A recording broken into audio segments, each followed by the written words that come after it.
Hey, everyone, and welcome to the Food Founders Podcast. Today, I'm here with Todd Goldstein from Wodo. Wodo, the cookie dough bar and cookie dough cookies, too. You can have them as cookies. You can have them as just the individual dough. We're going to dive all into it.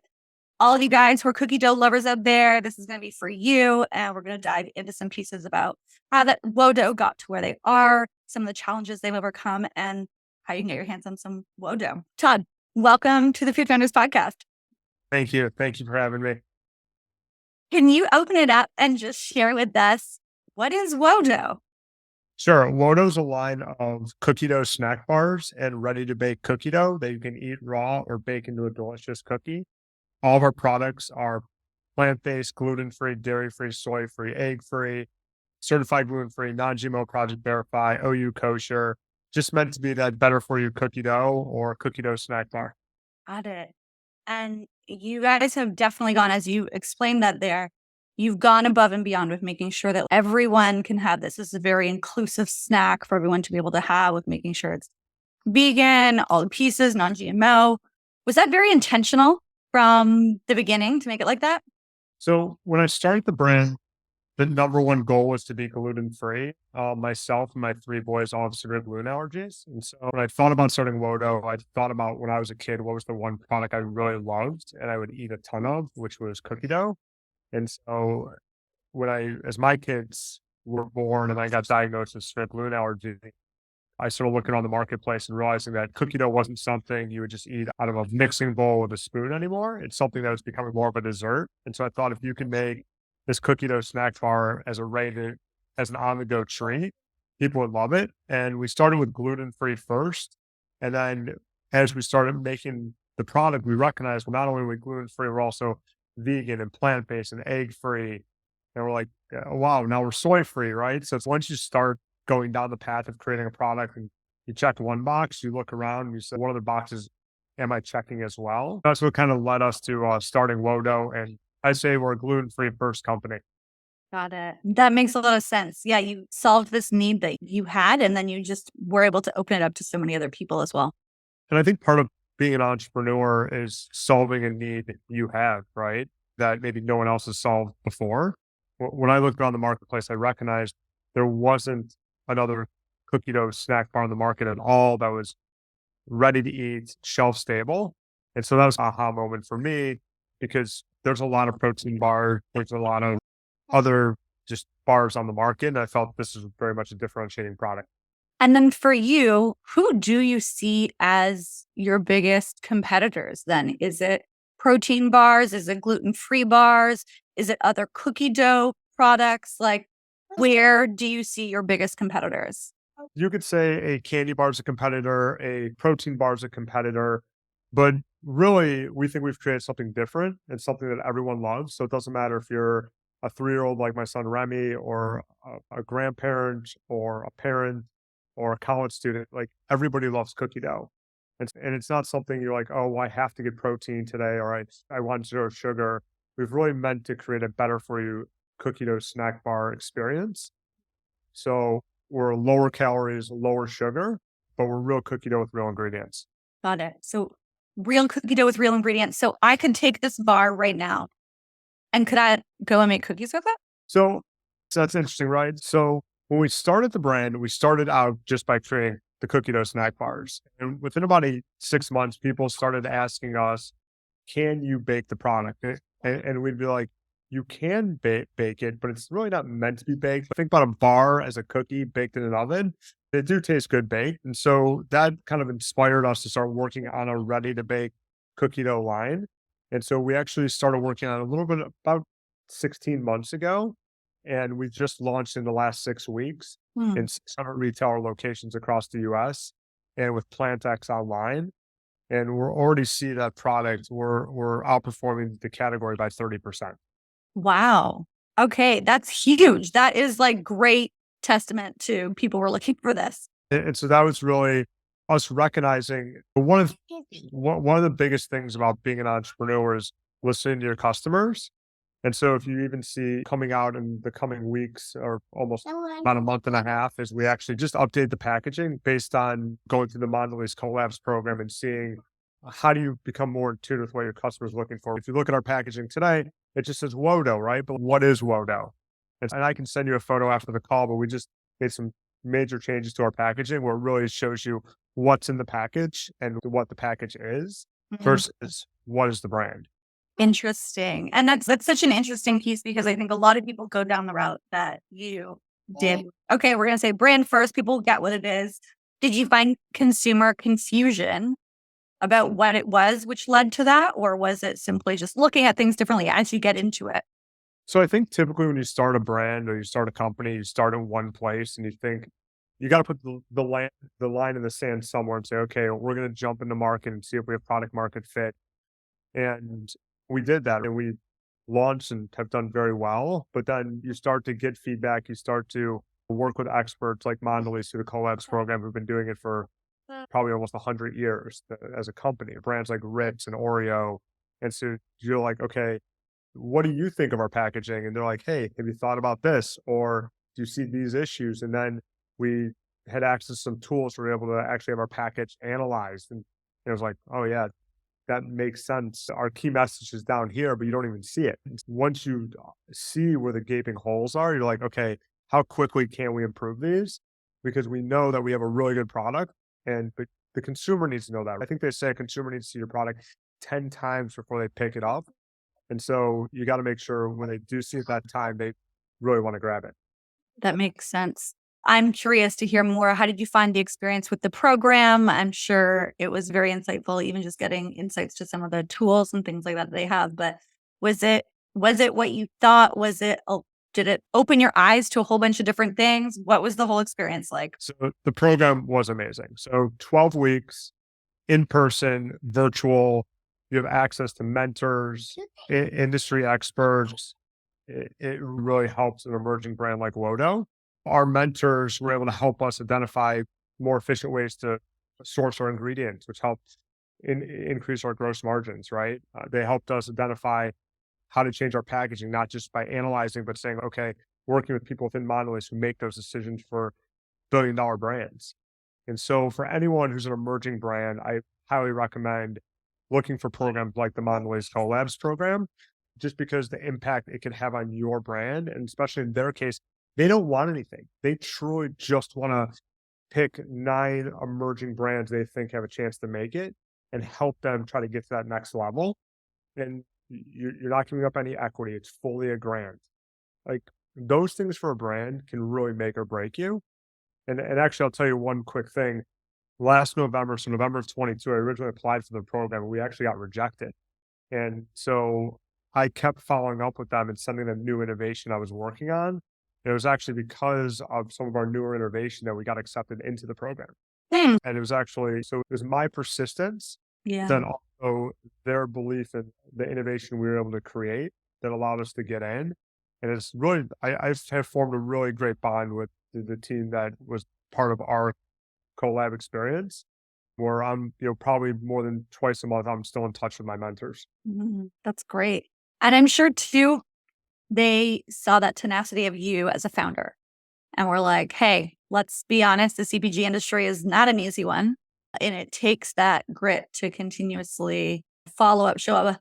We all know you're doing that with buyers. So if you don't have the ability to do that, it's going to be really hard to make it in this industry. So I'm sure they saw a lot of that just leadership skill within you as well. And for you, so where are you primarily focused on selling from a channel strategy? Is it, I know you mentioned you're in retail, that's a big piece. Is that your like number one focus? I know that you do also sell in food service in some locations online. How do you manage the different channel strategies? And what is your number one focus there? Sure. So we started as a brand in retail in Northeastern Ohio, where we're based, and online through Amazon, our website. I call them the box companies, Vegan Cuts, Bunny James, Imperfect. There's a handful, right? And so to me, that's good final sale opportunities. You get product into the marketplace. So a lot of them have college care packages or vegan only or gluten free only. So it helps you get to your core consumer. And then from a retail, so we started retail Northeast Ohio, online, direct to consumer, box companies. And then shortly after starting the brand, I was watching my kids eat the product every single day. And so I recognized, I was like, I really think the K through 12 market would be ideal for Wodo. So 2 years ago, we actually went to the School Nutrition Association show in Atlanta, Georgia. I believe that's where it was. And we knew nothing about the industry, but felt that it was right. And so we got to the show and we quickly realized that there were all these qualifications you had to have to be able to sell into the K through 12 market. And it just so happens, and it's sure luck, that our products actually qualify to be both Smart Snack approved and a grain credit, which is really difficult to do. Wow. And by doing that, it allows us to service the 19 million lunches or breakfasts served throughout the US every single day, 5.6 billion per year. Wow. So while in my heart, and I always thought the school market was the right opportunity for us, going to that school show about a year and a half ago really validated it. And then we got into two of the largest school districts in the country. And in addition to that, we're in about an additional 40 other school districts. But those two large school districts, and especially Orange County, Orlando, Florida, who's been an amazing partner, we've grown from a half pallet to we're looking at an opportunity in September of next year, we'll be like 8 pallets a month. Wow. Yeah, that's huge So, growth. Yeah. so we see for the bar specifically, while retail is a necessity, right? Like people need a place to buy your product, and whether it's online or retail, we believe the K through 12 market is really a ripe opportunity for us Mm. just because of our qualifications. And it's really tough to qualify to be a Smart Snack approved and grain credit product. And then we think food service and micro markets, just because people are looking for better for you alternative snacking. When I say alternative, gluten-free, plant-based, vegan, and companies now to get people to come back to the office, they're providing endless snacks. And so it really fits well within how we're growing our business. And then lastly, we were one of the fastest companies in 2022 ever to meet American Airlines and accept it on board.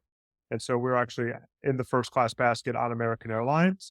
And so when I look at it, we have 4 channels we go after, but our major focus today is really retail and K through 12 for the bars. Got it. For the ready to bake, which we just launched, it's all retail. Got it. Yeah, that makes sense.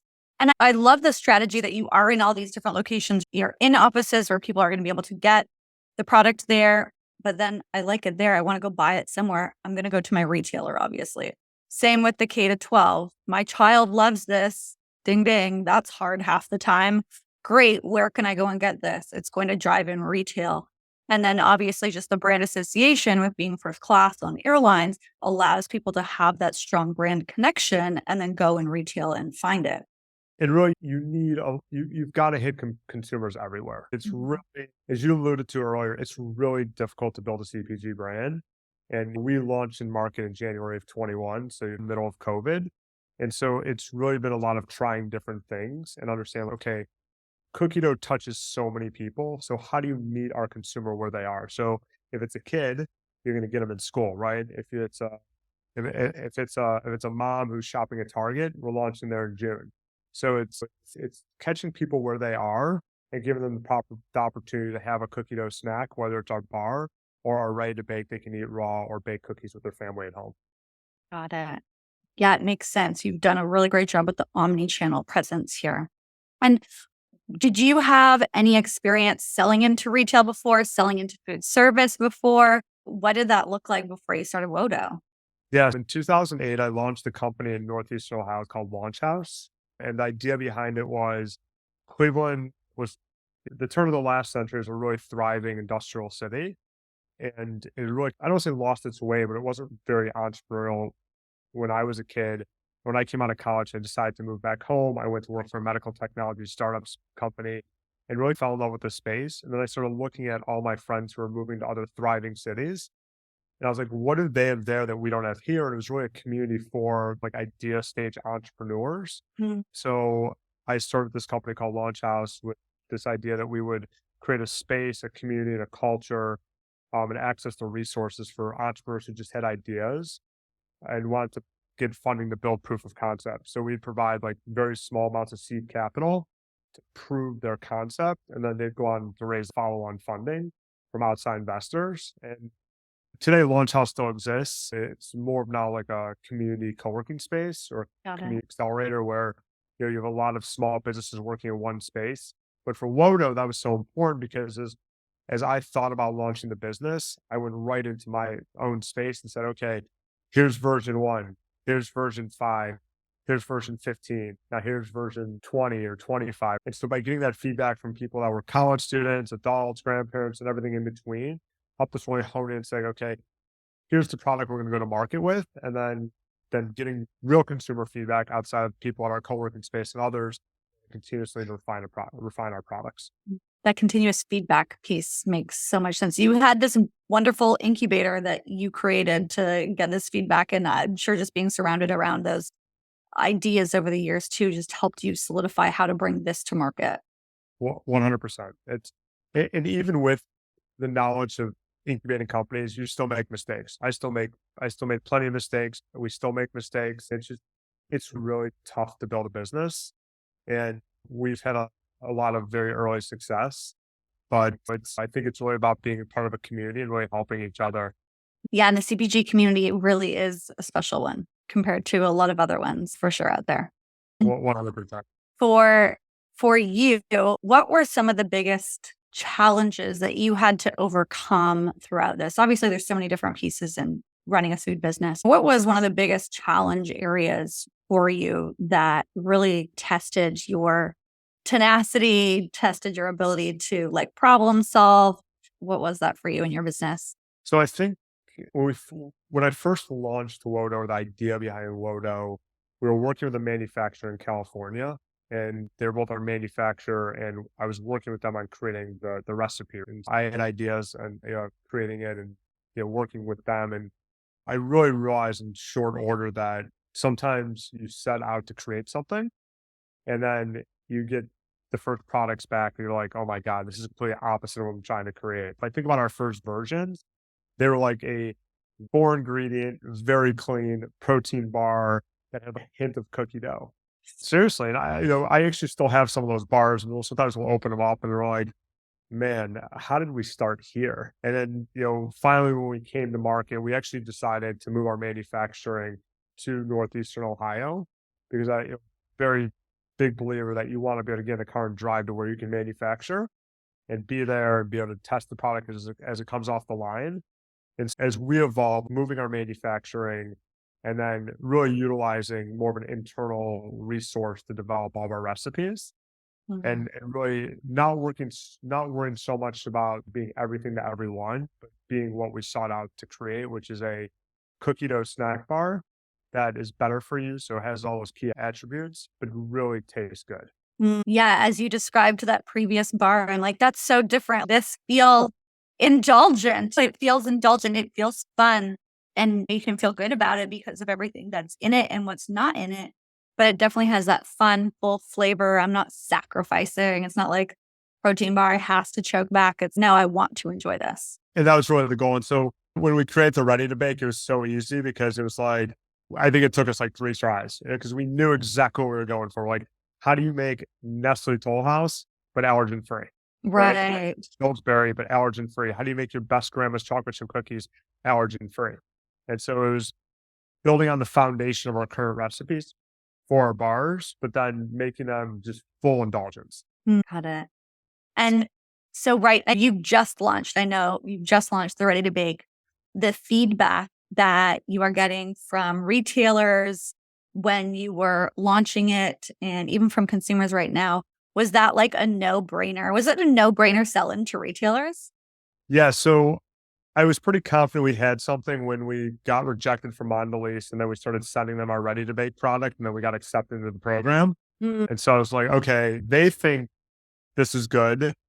I think we're onto something. And then we started introducing our chocolate chip flavor at trade shows starting in the summer, knowing that it wasn't ready to come to market yet, but we at least want to start introducing it.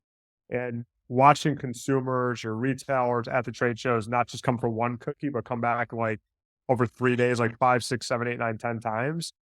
And I'm like, okay, like these are all the validation points you want. And now the same things we see with our bars. Mm. And so seeing that, and then once we were ready to actually manufactured scale and bring it into the market, we started talking to some specific retailers we had relationships with or had met at the shows regarding the ready to bake. And it wasn't a maybe, let's see how it goes. It was like, yes, we'll take it.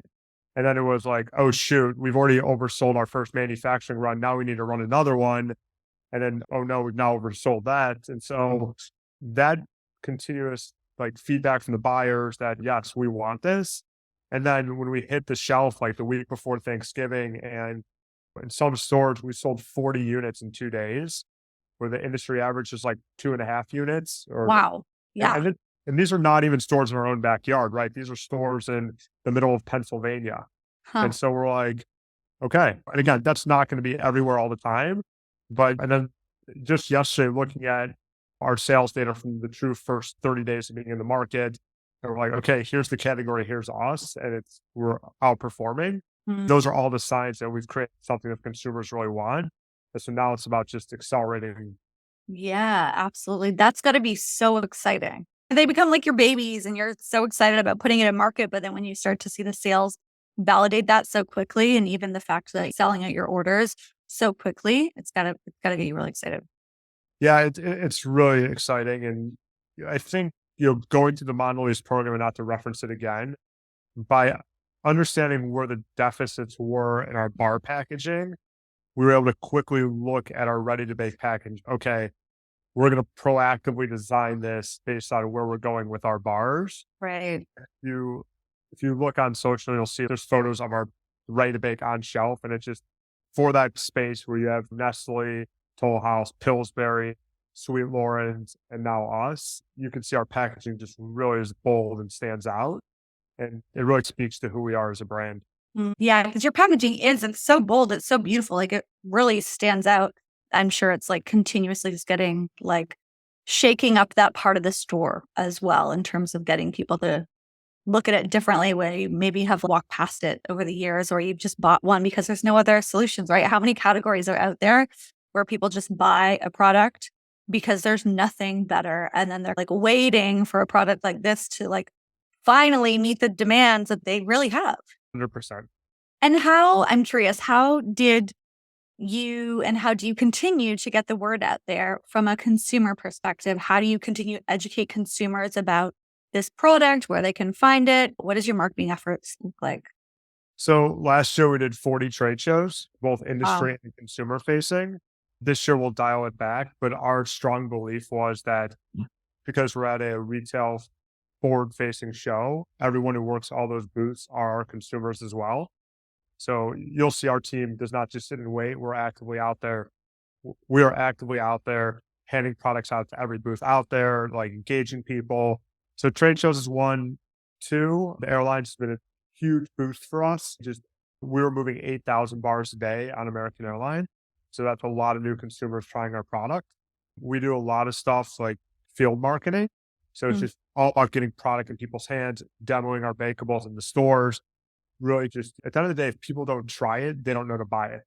So doing local festivals, I read something last night that talks about the founder of Kind Bar, and he said, what is the one catalyst that really helped drive their growth outside of Starbucks, getting to Starbucks? And it was just getting product into people's hands. And it's really something we've just done continuously of, okay, we know people have to try it because if they try it, they're going to become loyal consumers. Yeah, no, that's such a huge piece. And it's obviously working for you guys. And it's truly really because of my three boys. I started Wodo. They both had straight glue out dual. My first son did, then my second son did. My third son was born after the fact, but it just creating something that they could eat and love, and then to share with their friends. Totally.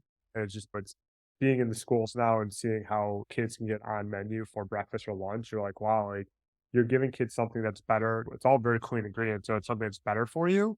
But actually, you're giving kids cookie dough, right? And You're like the coolest dad ever, I'm sure. They're all like, oh my gosh, your dad's like the Wodo dad. Like, for sure, you get cool points forever.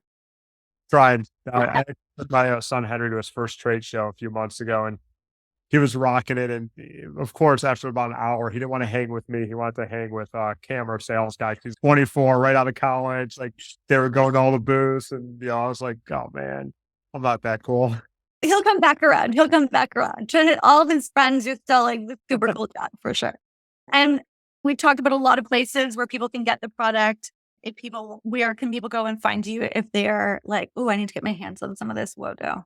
Sure. Amazon, obviously easy for everyone. For the ready to bake, we're in Grocery Outlet, Market District in the Midwest, Hy-Vee, soon to be DeBruno's, and we're in review with almost every national player, retailer in the industry for the ready to bake. Then the bars are available about 3,000 locations, including Albertsons, two divisions of Kroger on the West Coast, Giant Eagle, Tops, Heinen's, World Market. Look on our website. We have where to find us. And and honestly, if you can't find us, just reach out to me on LinkedIn, connect with me on LinkedIn, and I'll send you a link where we'll send you a free bar to try. Cool. No, that's great. That's great. And then I want to ask, because you started this in 2021, we have great distribution. What do you think has really led to just that really strong distribution? Do you have strong brokers, strong distributors? Is it you hitting the pavement? What's really led to that? So I would say initially it was going to trade shows. Right out of COVID, we made a bet that our growth was going to be dependent on getting out there and getting the brand known and being at trade shows. So probably from between 22 and 23, we probably did 70 trade shows, Wow. 60 to 70. We just made a bet that we were going to be out there. We are going to get our product into people's hands. We are going to get real feedback as quickly as possible. And we understood that it took time. Like you meet a buyer today, maybe 3 years before you get in. That's what happened with Target. We're launching there in June. So it just takes time, but we wanted to build a solid foundation and then build a broker network around it. And so we have some really good brokers right now for airlines, national brokerage, some independent one-off stores, but we've really built a solid, and we have a great VP of sales and sales team that does internal stuff as well, that if they're leading a charge. It really makes it easy as a founder when you start to build a really good core team. And that's what I've done at Wodo, from marketing, sales, operation. And we're small. I like to say we're like the Ben News Bears of CPG because we're small, we're lean, but we really make it happen. I love that. Cool. Todd, thank you so much for sharing the story of Wojo and for bringing this to market. I feel like you just made life so much more enjoyable for people who want to have just cookie dough on the go. They want to have some delicious, ready to bake cookies that they can enjoy, their children can enjoy. They don't need to feel bad about it, and really solving a great need in the market. So thanks for bringing this to market, and thanks for sharing your story. Thank you for having me. And please, I'm always happy to help. So if there's an entrepreneur out there who's looking to start a food business and I can be a resource, please let me know. And if you want to try our product, please reach out. Awesome. Thanks so much. Thank you.